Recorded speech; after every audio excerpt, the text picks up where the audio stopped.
दूसरे देशों में भी लागू किया गया है, वहाँ भी चल रहा है ये स्कीम, तो यहाँ भारत में क्यों नहीं? दूसरे देशों में तो प्रति व्यक्ति इनकम भी बहुत ज़्यादा है, तो फिर भारत में क्यों नहीं होता है? दूसरे देशों में तो एजुकेशन फ्री है, फिर भारत में क्यों नहीं होता है? दूसरे देशों में हेल्थ फ्री है, चिकित्सा फ्री है, भारत में क्यों नहीं होता है? मैं तो पूछता हूँ, ऐसा क्यों होता है?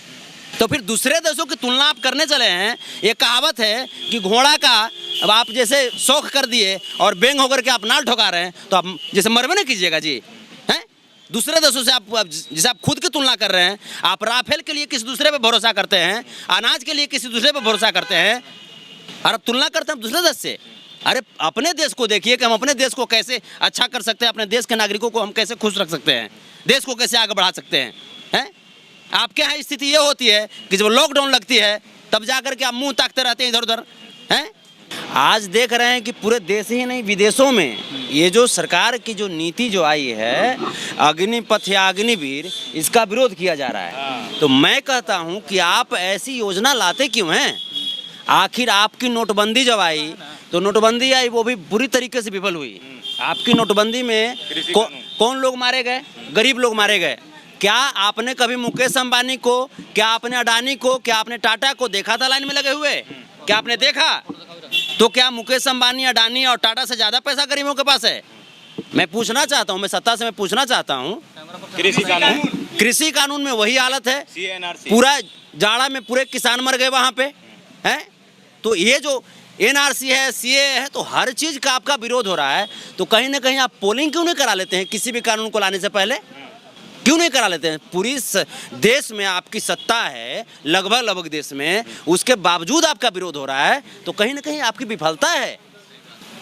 ये जो नया स्कीम आया इसे वापस लेना चाहिए कि नहीं? बिल्कुल। अब देखिए, वापस अगर इतने भारी मात्रा में विरोध किया जा रहा है, मैं कह रहा हूँ कि आप कह रहे हैं कि हम आइसक्रीम दे रहे हैं, लॉलीपॉप दे रहे हैं युवाओं के लिए, हमको पसंद नहीं है भैया, हमको नमक रोटी चाहिए, हमको नमक रोटी चाहिए।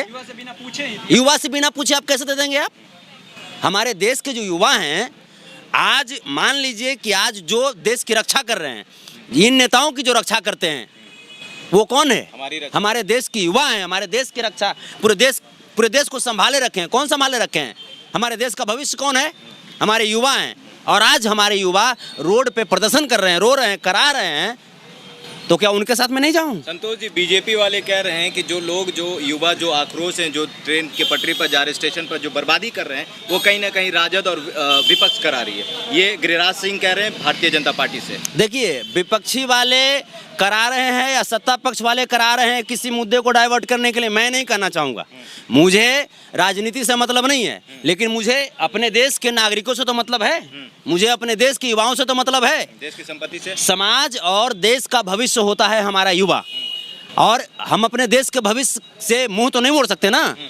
आज जिस प्रकार से ये जो माहौल जो बना हुआ है, मैं कभी भी हिंसा का मैं सपोर्टर नहीं हूँ, मैं उपद्रव का सपोर्टर नहीं हूँ।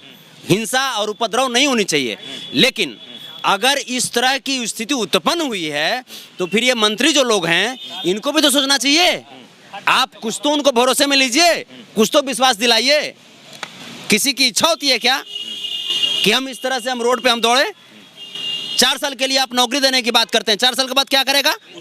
आत्महत्या कर रहे हैं कई लोग। कैसे 23 किया गया है? आप क्या बोलना चाहते हैं? एज 23 साल में लड़का लोग का शादी होता है, 23 साल में बेरोजगार हो जाएगा। बेरोजगार हो जाएगा। 70 साल का बुढ़ा वही तो बात हम कर रहे हैं ना कि 4 साल के लिए आप जो कह रहे हैं कि जैसे 4 साल के बाद नौकरी खत्म, ठीक है?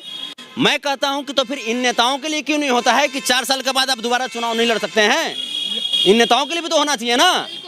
ये जो 4 साल का जो फैक्टर जो लगा रखे हैं युवाओं पे, आप देश को बर्बाद करने का काम कर रहे हैं। आप देश के उस एनर्जी को, उस टैलेंट को आप हत्या करने का काम कर रहे हैं। आखिर किसी को भी सरहद पे जो होते हैं हमारे सैनिक, देश के अंदर जो सैनिक होते हैं, चाहे वो जिला बल हो, चाहे वो राजकीय बल हो, ये जितने भी जो लोग हैं कितनी कठिनाई सह करके देश को संभाले रखते हैं, ये नेता लोग जानेंगे। हमारा देश कौन संभालता है? पुलिस बल संभालता है हमारा देश, नेता लोग संभालता है हमारा देश। पुलिस बल के भी बाल बच्चे को कौन संभालता है?